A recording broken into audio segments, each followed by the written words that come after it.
Hello বন্ধুরা, তো নমস্কার আদাব সবাইকে। তো দেখুন আজকে মেনুতে হচ্ছে এইদিকে মাংস ভেজে রেখে দিয়েছি আর আলু ভেজে রেখে দিয়েছি, আর হচ্ছে এখানে মরিচের গুঁড়া, হলুদের গুঁড়া, পেঁয়াজ বাটা আর হচ্ছে যে মশলার গুঁড়ি।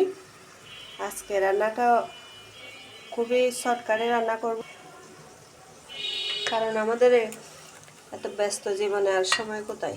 কাজ থেকে এসে দেখলাম মাংস বাদে ফ্রিজ আর কিছুই নেই, তো হাতের কাছে যেটাই পেলাম সেটাই রান্না করছিলাম। তো খুব শর্টকাটে।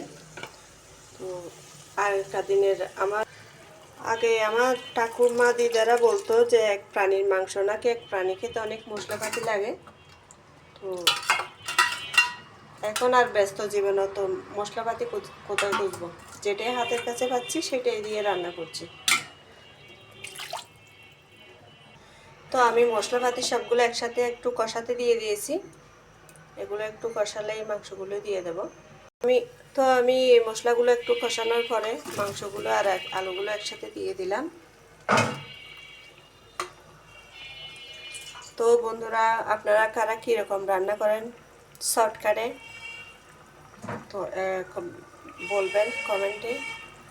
আর ভিডিওটা যদি ভালো লাগে অবশ্যই কমেন্টে জানাবেন আমার ভিডিওটা রান্নাটা কীরকম হয়েছে।